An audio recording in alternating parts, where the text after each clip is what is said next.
Inalagaan ni Senador Bongo ang pagkadawit sa kanya ng ICC sa madugong war on drugs ni FPRRD.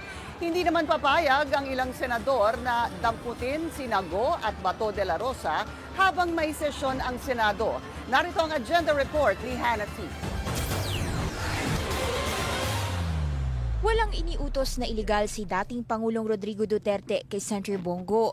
Yan ang mariing pahayag ng senador matapos lumitaw ang pangalan niya bilang kasabwat umano ni Duterte sa madugong kampanya kontra droga.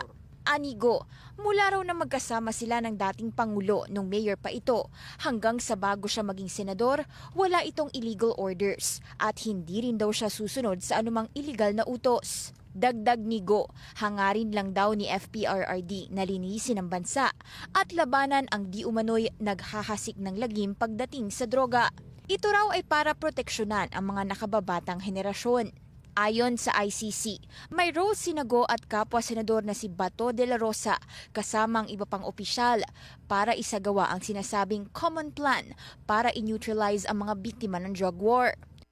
Una nang sinabi ni Go na merely administrative at clerical lang daw ang pagiging special assistant to the president niya mula 2016 hanggang 2018 at ang kanyang pagiging executive assistant to the Davao City Mayor mula 1998 hanggang 2016. Wala namang opisyal pang pahayag si De La Rosa na missing in action simula noon pang Nobyembre. Nakakaramdam naman ang Senado ng simpatya sa gitna ng sitwasyon ngayon ni De La Rosa at Go, lalo na't may international scope ang kanilang kalagayan at hindi ito usaping lokal na korte. Siyempre, mahirap at even masakit na proseso para sa Senate, pero kailangan naming harapin as an institution at the proper time. Hanggat nasa sesyon daw ang Senado, walang miyembro ng higher chamber ang inaaresto. Ani Senator Rizon Tiveros na ayon na rin kay Senate President Tito Soto.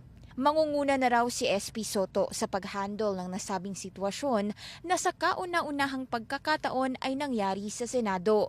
Nilinaw naman ni Senate President Pro Tempore Ping Lacson ang nauna niyang pahayag na kailangan ng domestic court order bago maimplementa ang ICC arrest warrant laban kina Go at De La Rosa.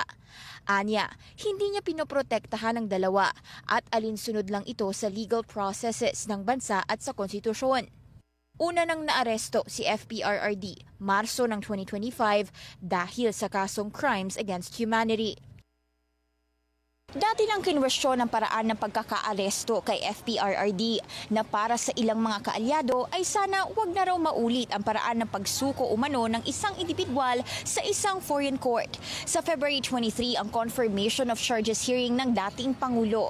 Dito itatakda kung may sapat na basehan ang kaso para sa isang full trial.